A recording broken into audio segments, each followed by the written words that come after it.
તો કેટલાક અહેવાલો એવા હોય છે જેને ટીવી સ્ક્રીન પર બતાવીએ પછી જ તંત્ર એક્શનમાં આવે છે।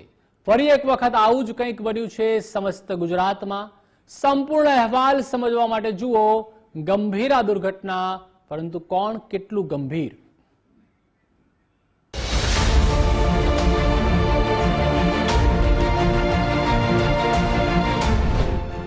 તંત્રને ઢંઢોળ્યા બાદ માંડ માંડ જાગ્યા।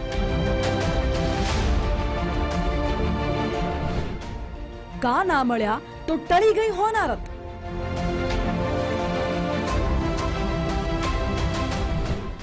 તૂટતા વિશ્વાસ પર આશાની કડીનું જોડાણ।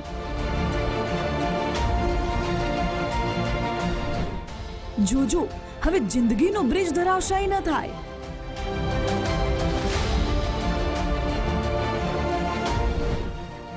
ગંભીર આ દુર્ઘટના, કોણ કેટલું ગંભીર?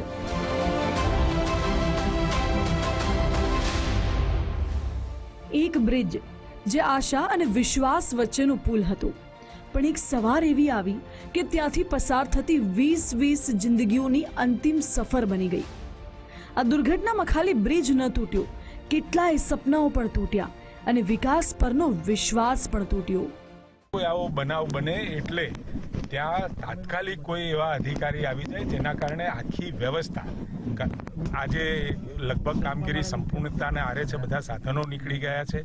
એક જે ગડર પડી છે એ ગડરના નીચે એક મૃતદેહ દેખાઈ રહ્યો છે, પરંતુ એ ગડરને કાઢવાનું કામ અને એમાંથી એ બોડીને રેસ્ક્યુ કરવાનું કામગીરી એ ચાલી રહી છે। સ્વાભાવિક છે, તમે જે વાત કરી કે વિડીયો છે કે લેખિત રજૂઆતોના આધારે જે એને મેન્ટેનન્સ કરવું હતું એ મેન્ટેનન્સ પણ થયું હતું, પરંતુ કેટલાક કારણોસર અને જે વાઇબ્રેશન ધ્રુજારીનો જે રિપોર્ટ હતો એ પણ 2025માં એ નોંધ્યો હતો, પરંતુ આજે તમે સસ્પેન્શન જોઈ રહ્યા છો એટલે ક્યાંક જે અધિકારીઓની ચૂક થઈ છે એ અધિકારીઓની ચૂકના કારણે પ્રાથમિક તબક્કે જે આપણને અહેવાલ મળ્યો છે એ અહેવાલના આધારે તાત્કાલિક સસ્પેન્ડ કર્યા છે અને લગભગ 30 દિવસની અંદર આખી તપાસ પૂરી થઈ।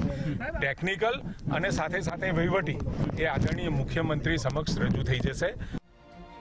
અને આ ઘટનાનું પુનરાવર્તન ન થાય એટલા માટે જ તો અમારી ટીમે રાજ્યના તમામ ઝોનમાં તમામ બ્રિજોનું રિયાલિટી ચેક કર્યું અને તેની ક્ષણભરમાં જ અસર પણ જોવા મળી। મુખ્યમંત્રીએ જવાબદાર અધિકારીઓ સામે ત્વરિત કડક પગલાં લીધા તો મંત્રી ઋષિકેશ પટેલે પણ ગંભીરા બ્રિજની મુલાકાત લઈને તાગ મેળવ્યો। તો રાજ્યના તમામ ઝોનમાં અનેક પુલ અને બ્રિજો પર ભારે વાહનોની અવરજવર પર બ્રેક લગાવી તંત્ર યુદ્ધના ધોરણે કામગીરી પણ હવે શરૂ કરી નાખી છે। અંતે કહેવું માત્ર એટલું જ રહે કે બ્રિજ માત્ર પુલ નથી, તે જીવંત રાહ છે। રખાવ કરો, અવગણના નહીં। Bureau report, Gujarat first.